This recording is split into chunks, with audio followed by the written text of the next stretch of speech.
మీ ఎలాంటి వ్యాపార ప్రకటనలకైనా వెంటనే మా ఛానల్ సంప్రదించండి. ప్రస్తుతం మనతో పాటు ప్రముఖ ఆధ్యాత్మికవేత్త, జ్యోతిష్య పండితులు బ్రహ్మశ్రీ సుభాష్ శర్మ గారు మనతో ఉన్నారు. గురుగారితో మాట్లాడేద్దాం. నమస్కారం గురుగారు. శ్రీమాత్రేనమండి.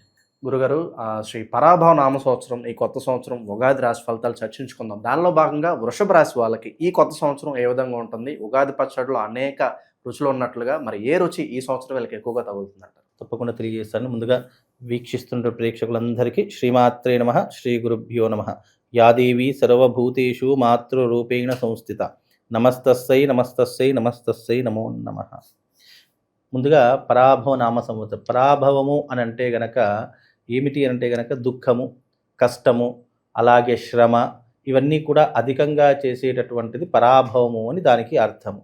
అయితే ఈ పరాభవ నామ సంవత్సరం అనేటటువంటిది ప్రతి ఒక్కరికి, అంటే మనిషి యొక్క జీవితాన్ని మార్చేటటువంటి అద్భుతమైనటువంటి సంవత్సరంగాను, ప్రతి ఒక్కరూ ఒక గుణపాఠాన్ని నేర్చుకునేటటువంటి సంవత్సరంగాను ఈ సంవత్సరం అంతా ఉండబోతుంది. అంటే పరాభవం, ఒక మనిషికి కష్టము, నష్టము, బాధ విలువ తెలిస్తేనే ఫర్దర్గా సుఖము, అదృష్టం యొక్క విలువ అర్థమవుతుంది అని శాస్త్రం. అందుకే ఈ పరాభవ నామ సంవత్సరం మనిషి లెసన్స్ నేర్చుకుంటాడు, గుణపాఠాలు నేర్చుకుంటాడు.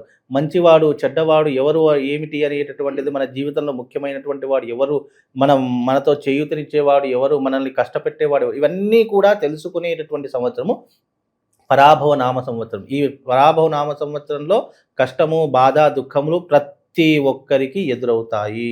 ఎదురు కానటువంటి వ్యక్తి సృష్టిలో ఎవరూ కూడా లేరు. పుట్టిన ప్రతి జీవి కూడా కష్టము, సుఖము, బాధ అనేటటువంటి ఈ సంవత్సరం ఎదురయ్యి తరువాతి కాలంలో వాడు గుణపాఠాన్ని నేర్చుకొని తరువాతి కాలం మంచిగా జరిగేటటువంటి అవకాశాలు ఏర్పడతాయి. ఇది పరాభవ నామ సంవత్సరం యొక్క ప్రధానమైనటువంటి అర్థం. మనకు వృషభ రాశి వారికి ఈ సంవత్సరము ఆదాయం 5, అలాగే వ్యయము 14. అంటే ఆదాయం తక్కువగా ఉంది, ఖర్చు ఎక్కువగా ఉంది. అలాగే వీళ్ళకి అదృష్ట సంఖ్య కూడా 2 లేదా 6 సంఖ్య కలిసి వచ్చేటటువంటి అదృష్ట సంఖ్య. ముఖ్యంగా వీళ్ళ యొక్క పరిస్థితి ఏ రకంగా ఉందో, వీళ్ళ స్వభావం ఏ రకంగా ఉందో ఒకసారి తెలుసుకుందాం. ముఖ్యంగా ఈ యొక్క వృషభ రాశి వారు ఎంతో ధైర్యవంతులు, చాకచక్యం కలిగినటువంటి వారు, అలాగే వేదపరమైనటువంటి ఆలోచనలు కలిగినటువంటి వారు. అంటే వేదము అన్నదానికి అర్థం ఏమొస్తుందంటే వీరు ఏ వృత్తిలో ఉన్నారో దాని గురించి క్షుణ్ణంగా తెలుసుకునేటటువంటి వ్యక్తులు కలిగినటువంటి వారు, లేదా ఇంకా ఏదైనా తెలుసుకోవాలి, కొత్తదనాన్ని కోరుకోవాలి అనుకున్నటువంటి రీసెర్చ్ అనేటటువంటి ఆలోచనలు ఎక్కువగా ఈ యొక్క వృషభ రాశి వారికి ఎక్కువగా ఉంటాయి. అంటే వాళ్ళు ఏదైనా కొత్తదనాన్ని చూసారా, లేదా ఏదైనా తెలుసుకోవాలని ఆలోచిస్తారా, దాని లోతుగా రీసెర్చ్ చేసేటటువంటి వాళ్ళు వృషభ రాశి వారు అని చెప్పుకోవచ్చు. అలాగే ఆత్మస్థైర్యము, చొరువ వీళ్ళకి ఎక్కువగా ఉంటుంది. ఏ విషయంలోనైనా ముందుకు దూసుకు వెళ్ళిపోయేటటువంటి వారు వృషభ రాశి వారు అని చెప్పుకోవచ్చు. అలాగే నిజాయితీ ఎక్కువ, స్నేహితులను చూచి సంతోషపడుతూ ఉంటారు. ముఖ్యంగా స్నేహం కోసం చాలా వీళ్ళు అంటే నమ్మకంగా ఉంటారు. స్నేహం కోసం ఎంత పనైనా చేస్తుంటారు. అంటే మన స్నేహితునికి ఏదైనా కష్టం వచ్చిందంటే తప్పకుండా స్నేహం గురించి ఎంత దూరమైనా వెళ్ళేటటువంటి వాళ్ళు వృషభ రాశి వారు మొదటి స్థానంలో ఉంటారండి. అలాగే కోపము కానీ, ద్వేషము కానీ ఎవరి మీద ఒక్కసారి స్టార్ట్ అయిందనుకోండి, అది జీవితాంతం వరకు అలాగే ఉంటుంది. ఒకవేళ వాడు ఎదుటివాడు మాట్లాడినా ఎప్పుడెప్పుడు వీడిని నాశనం చేయాలి అనేటటువంటి ఆలోచనలే ఉంటాయి. కాబట్టి ఆ విషయంలో కాస్త జాగ్రత్తగా ఉండాలి. ముఖ్యంగా వీళ్ళకు బంధువులకు సహాయం చేస్తూ ఉంటారు. ముఖ్యంగా వీళ్ళకి ఏంటంటే ఎవరైనా తెలిసిన వ్యక్తులకు కానీ, దగ్గర ఉన్నటువంటి బంధువులకు కానీ సహాయం చేసేటటువంటి గుణం మాత్రము ఈ యొక్క వృషభ రాశి వారికి ఏర్పడుతూ ఉంటుంది. అలాగే సుకుమారమైనటువంటి స్వభావము, సున్నితమైనటువంటి ప్రవర్తన, ఇతరుల మనస్సును కష్టపెట్టకుండా ప్రతి క్షణము ఎప్పుడు కూడా ఆలోచిస్తూ ఉంటారు. అంటే ఇతరులకు కష్టం కలగకూడదు, ఇతరులు బాధపడకూడదు అనేటటువంటి ఆలోచన స్వభావం కూడా ఈ యొక్క వృషభ రాశి వారి యొక్క జాతకంలో ఎక్కువగా కనిపిస్తూ ఉంటుంది. బంధుమిత్రుల సహకారం, సంపద, సంస్కారంతో వీళ్ళు ఎక్కువగా వశపరుచుకుంటూ ఉంటారు. అంటే బంధువుల యొక్క సహకారం అనంటే మంచిగా ప్రేమగా ఉండి ప్రేమతత్వంతో ఇతరులను ఆకర్షింపజేసుకుని వీళ్ళ వైపు తిప్పుకునేటటువంటి అవకాశము ఈ యొక్క వృషభ రాశి వారి యొక్క జాతకంలో కనిపిస్తుంది. గురుగారు, మనకి ఉగాది పచ్చడిలో మరి ఫ్లేవర్స్ మాట్లాడుకుంటే ఎక్కువగా ఏ రుచి వీళ్ళకి ఎక్కువగా తగులుతుంది ఈ సంవత్సరం? వీళ్ళకు ముఖ్యంగా ఈ సంవత్సరం ఒక 3 నెలలు మాత్రము తీపి పదార్థాలు, అంటే శుభాన్ని సంకేతంగా చెప్పుకోవచ్చు. ఎప్పుడైతే గురువు కర్కాటకంలోకి అడుగు పెడతాడో అప్పుడు కొన్ని చిక్కులు, చికాకులు అంటే 2 రుచుల సమ్మేళనం అని చెప్పవచ్చు. తీపి చెప్పొచ్చు, వగరు అని చెప్పొచ్చు. ఎందుకంటే శని బాగున్నాడు, కానీ గురువు రాబోయేటటువంటి జూన్ 1వ తారీఖు తర్వాత కర్కాటకంలోకి అడుగు పెడతాడు కాబట్టి కాస్త ఇబ్బందులు జరిగేటటువంటి అవకాశం మాత్రము కనిపిస్తుంది. వీళ్ళకి ఈ సంవత్సరం ఏదన్నా టర్నింగ్ పాయింట్ ఉందా గురుగారు? అంటే ఇప్పటి వరకు ఎదురు చూస్తున్నారు, అది ఈ సంవత్సరం జరుగుద్ది, లేదా పాజిటివ్ అయినా నెగిటివ్ అయినా ఏదైనా టర్నింగ్ పాయింట్ ఉంటుందా? టర్నింగ్స్ అయితే ఏమీ లేవండి. ఉన్న దాంట్లోనే చాలా చక్కగా ఉండడం చాలా మంచిది. అనవసరం లేనిపోని విషయాలు ఆలోచించి గొప్పలకు పోయి అనవసరంగా రోడ్డును పడేదానికంటే ఉన్నదాన్నే జాగ్రత్తగా కాపాడుకోవడం వృషభ రాశి వారికి చాలా మంచిది. అనవసరమైనటువంటి విషయాల్లో కలగజేసుకోకూడదు. అనవసరమైనటువంటి వేరే ఇతరుల యొక్క విషయాల్లో మనము కలగజేసుకోకుండా మన పని మనం చేసుకోవడం చాలా ఉత్తమం వృషభ రాశి వారు. ఎందుకంటే ఈ 3 నెలలు చాలా బాగుంది, దాంట్లో ఏ సందేహం లేదు. కానీ ఎప్పుడైతే జూన్ 1వ తారీఖులో అడుగు పెడతారో వృషభ రాశి వారు, ఆ తర్వాత కష్టాలు అనేటటువంటివి మొదలవుతాయి, బాధలు దుఃఖములు అనేటటువంటివి మొదలవుతాయి. కాబట్టి కాస్త జాగ్రత్తగా ఉండేటటువంటి ప్రయత్నం చేయండి. ఇప్పటి నుండి ఈ 3 నెలల నుంచే అన్నీ కూడా మీరు అంటే బ్యాకప్గా మనం కొన్ని ఎలాగైతే పెట్టుకుంటామో అలా కొన్ని బ్యాకప్స్ అంటే డబ్బులు కావచ్చు, ఆర్థిక పరమైనటువంటి లావాదేవీలు కావచ్చు, ఏదైనా అప్పుల బాధలు కావచ్చు, అప్పుల బాధలు ఉంటే తీర్చేసుకోండి రాబోయే 3 నెలల్లో. మీకు ఏదైనా డబ్బులు ఉంటే మీరు బ్యాంకులో కానీ ఇంట్లో కానీ పెట్టుకునే ప్రయత్నమే మాత్రమే చేయండి తప్ప ఇతరులకు ఇవ్వడం కానీ, అదే మనవాడే కదా అని చెప్పేసి మనం డబ్బులు ఇవ్వడం కానీ చేసామా మనం చిక్కుల్లో పడతాము. కాబట్టి వీలైనంత వరకు మన కష్టాలే ఎదుటి వాళ్ళకి తెలియాలి తప్ప మన సంతోషాలు తెలియాల్సిన పని లేదు. ఎందుకంటే వీడు సంతోషంగా ఉన్నాడు అని అంటే వాడి సంతోషం మీద ఎప్పుడెప్పుడు రాళ్ళు వేద్దామా అనేటటువంటి విధానాలు మీ చుట్టుపక్కల ప్రారంభమవుతాయి. కాబట్టి కాస్త జాగ్రత్తగా ఉండండి. ఇక మరి మొదటి 6 నెలల్లో ఏ విధంగా ఉండబోతుంది గురువుకి? ఆర్థిక పరిస్థితి కావచ్చు, అలాగే శుభకార్యాల పరంగా ఎలా ఉండబోతుంది వీళ్ళకి? ముఖ్యంగా ఈ యొక్క వృషభ రాశి వారికి ఈ శని, ముఖ్యంగా శని గురించి చెప్పుకోవాలంటే శని వీళ్ళకు 11వ ఇంట వల్ల వీళ్ళకు శుభాలు అంటే శని వల్ల శుభాలు చేకూరుతూ ఉంటాయి. ఏమిటి అంటే చేయి వృత్తుల యందు లాభములు చేకూరుతూ ఉంటాయి. అన్ని రంగాల వారికి లాభములు, ఇంటి యందు వివాహాది శుభకార్యాలు ఎక్కువగా చేస్తూ ఉంటారు. నూతన గృహ నిర్మాణము కానీ లేదా విందు భోజనాలు చేసుకోవడం కానీ, అనుకోకుండా బంధువుల యొక్క రాక, ఇంటి యందు పండగ వాతావరణం అనేటటువంటిది ఏర్పడుతూ ఉంటుంది.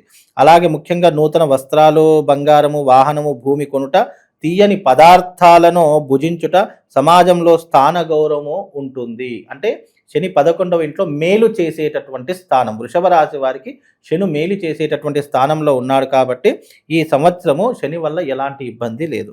అలాగే మరొకరికి సంపాదన కూడా పెరిగేటటువంటి కుటుంబంలో సంపాదన కూడా పెరిగేటటువంటి అవకాశం మరొక వ్యక్తి ద్వారా కలుగుతూ ఉంటుంది. అలాగే వీళ్ళకు సంతోషాన్ని కలిగింపజేస్తుంది. ముఖ్యంగా శీఘ్రముగా వచ్చినటువంటి విద్యార్థులు ప్రథమ శ్రేణిలో ఉత్తీర్ణత ర్యాంకును వచ్చి మంచి స్థాయికి వెళ్ళేటటువంటి అంటే విద్యా అర్హతలో కూడా మంచి స్థాయిలో వెళ్తూ ఉంటారు. అలాగే విదేశాలకు వెళ్ళడానికి కూడా మంచి అవకాశాలు కూడా, ఉద్యోగంలో ప్రమోషన్లు లభించుట, నూతన పనులు ప్రారంభం చేసుకునుట, అనుకున్న పనులన్నీ కూడా విజయవంతంగా సాధించుకునుట, ఇవన్నీ కూడా చేస్తూ ఉంటారు. తాత్కాలికమైన ఉద్యోగంలో ఉన్నటువంటి వారికి పర్మనెంట్ అయ్యేటటువంటి అవకాశాలు కూడా ఉంటూ ఉన్నాయి. బ్యాంకు రుణాలు వచ్చుట, ఉద్యోగంలో మార్పు, మెడిసిన్ ఇంజనీరింగ్ వాళ్లకు కూడా కొన్ని చిక్కులు తప్పవు. అంటే బ్యాంక్ నుంచి రుణాలు రావాలి అని అనుకుంటే కనుక ప్రయత్నం చేస్తే తప్పకుండా వస్తాయి. కాకపోతే ఏంటంటే మెడిసిన్ ఇంజనీరింగ్ వాళ్లకు మాత్రం కొన్ని చిక్కులు చికాకులు తప్పవు. అలాగే డాక్టర్లు మంచి పేరు వచ్చుట, గతంలో నిలిచిన పనులు నెరవేరుట, వ్యాపారంలో మార్పు, ఉద్యోగంలో మార్పు, మీకు కావాల్సిన ధనము రావడానికి అనేక మార్గాలను ఎన్నుకుంటారు. అంటే మీకు ఏదైనా డబ్బు ఎవరి దగ్గర నుంచి రావాలంటే అనేక మార్గాలను ఎంచుకునేటటువంటి అవకాశం ఏర్పడుతూ ఉంటుంది. అందరికీ ఆరోగ్యము, మనసు యందు సంతోషము, మాతాపితృల యొక్క భక్తి, మంచివారితో స్నేహము చేయుట, మీకు గుడ్ విల్ పెరుగుతుంది. ప్రయాణంలో లాభములు, ఉపయోగకరమైనటువంటి జీవితము మీరు అనుభవిస్తారు. ఇది శని వల్ల జరిగేది. అలాగే గురువు ఈ రాబోయేటటువంటి 3 నెలలు మాత్రము మీకు గురువు 3వ స్థానంలో సంచరిస్తూ ఉన్నాడు. అంటే 3వ స్థానము అంటే కనుక ప్రస్తుతానికి 2వ స్థానంలో ఉన్నాడు. ఉగాది తర్వాత అంటే మీకు జూన్ 2వ తారీఖు నుండి గురువు మీకు కర్కాటకంలోకి అడుగు పెడతారు. కర్కాటకము అని అంటే వృషభం, మిథునం, కర్కాటకం అంటే 3వ స్థానం. ప్రస్తుతానికి మీకు జూన్ 1వ తారీఖు వరకు వృషభ రాశిలో అంటే 2వ స్థానంలో సంచరిస్తారు. మరి 3వ స్థానంలో గురువు సంచరిస్తే ఎలాంటివి జరుగుతాయి అని అంటే, ముఖ్యంగా గురువు 3వ స్థానంలో సంచరించడం వల్ల కొన్ని టెన్షన్స్ ప్రారంభమవుతాయి. ఈ 3 నెలలు చాలా అద్భుతంగా ఉంది. కాకపోతే తర్వాత 3 సంవత్సర కాలం మాత్రము టెన్షన్స్ ప్రారంభమవుతాయి. ప్రయోజనం లేని ఉద్యోగం చేస్తూ ఉంటారు. రోజువారీ ప్రయాణాలలో జాగ్రత్తగా ఉండాలి. అలాగే పొత్తులో వ్యాపారం అంటే పార్ట్నర్షిప్ బిజినెస్ అస్సలు కలిసి రాదు మీకు. నమ్మినటువంటి వాళ్ళే మోసం చేసేటటువంటి లక్షణాలు ఉంటూ ఉంటాయి. కాబట్టి ఇలాంటి విషయాలు ఇవన్నీ జాగ్రత్తలు, అంటే గురువు మార్పు చెందడం వల్ల ఎలాంటి జాగ్రత్తలు తీసుకోవాలో మీకు చెప్తున్నాను. ముఖ్యంగా నమ్మిన వారు నష్టం చేసేటటువంటి అవకాశం ఏర్పడుతూ ఉంటుంది. అలాగే కఠినమైనటువంటి నిర్ణయాలు తీసుకుంటూ ఉంటారు ఈ సంవత్సరము. ఆచరణలో సాధ్యం కాదు. కఠినమైనటువంటి నిర్ణయాలు తీసుకున్నా అవన్నీ కూడా మీరు చేయలేనటువంటి మనస్తత్వం కలిగినటువంటి వ్యక్తులు. అలాగే మితిమీరినటువంటి కోపం, అంటే ప్రతి ఒక్క చిన్న విషయానికి మీ చుట్టుపక్కల జరుగుతున్నటువంటి సంఘటన వల్ల కావచ్చు, కుటుంబంలో జరుగుతున్నటువంటి సంఘటనల వల్ల కావచ్చు, కాస్త కోపం అధికంగా వచ్చేటటువంటి అవకాశం ఏర్పడుతూ ఉంటుంది. సెంటిమెంట్ వస్తువులను అమ్మి మీరు చింతిస్తూ ఉంటారు. అంటే మనం ఇన్ని రోజులు కాపాడుకున్నటువంటి వస్తువులను అమ్ముకునేటటువంటి పరిస్థితి ఏర్పడుతుంది. తర్వాత బాధపడేటటువంటి లక్షణాలు ఎక్కువగా ఏర్పడుతూ ఉంటాయి. ముఖ్యంగా ఆదాయానికి మించినటువంటి ఖర్చులు చేస్తూ ఉంటారు. 10 రూపాయలు సంపాదించాలి, లేదా ఒక 10,000 సంపాదించారనుకోండి, 20,000 ఖర్చు అవుతూ ఉంటాయి. మళ్ళీ తిరిగి 10,000 అప్పు చేసేటటువంటి పరిస్థితులు ఏర్పడుతూ ఉంటాయి. కాబట్టి కాస్త జాగ్రత్తగా ఉండే ప్రయత్నం చేసుకోవాలి. అలాగే మీ మీద నరదిష్టి అధికంగా ఉంటుంది. ఈ సంవత్సరము వృషభ రాశి వారికి నరదిష్టి అధికంగా ఉంటుంది. కాబట్టి కాస్త జాగ్రత్తగా ఉండే అవసరాన్ని ఏర్పరచుకోవాలి. ముఖ్యంగా ఏ పని చేసినా కూడా బాగా ఆలోచించి చేయాలి. మీరు శని జపతర్ప హోమాదులు తప్పకుండా చేయించుకోవాలి. అలాగే మీరు శ్రీరామ రక్ష స్తోత్రాన్ని చదువుకోవడం ద్వారా కొంతవరకు మేలు జరిగేటటువంటి అవకాశము వృషభ రాశి వారి యొక్క జాతకంలో చాలా స్పష్టంగా కనిపిస్తుంది. ఇక ఎక్కువగా ఈ సంవత్సరం ఎటువంటి క్షేత్రాలను దర్శిస్తే వీళ్ళకి బాగుంటుంది గురువు? ముఖ్యంగా వీళ్ళు అరుణాచల క్షేత్రాన్ని దర్శించడము, అలాగే ఆ అరుణలింగాన్ని, ఆ యొక్క జ్యోతిర్లింగాన్ని దర్శించుకోవడము, అగ్నిలింగము తత్వం కలిగినటువంటిది, గిరి ప్రదక్షిణ చేసుకోవడం చాలా విశేషం. వీలైతే రుద్రహోమము చేసుకునేటటువంటి విధానం చేసుకోండి. ఈ సంవత్సరము వృషభ రాశి వారు రుద్రహోమం చేసుకోండి. అది ఇంట్లో అయినా సరే, దేవాలయంలోనైనా సరే. ఎవరైతే వృషభ రాశి వారు కలిగినటువంటి వాళ్ళు ఉంటారో వాళ్ళు ఒక్కసారి రుద్రహోమం చేసుకుంటే కొంత వరకు ఉపశమనం కలుగుతూ ఉంటుంది. చాలా మంచి విశ్లేషణ అందించారు. ధన్యవాదాలు. శ్రీమాన్.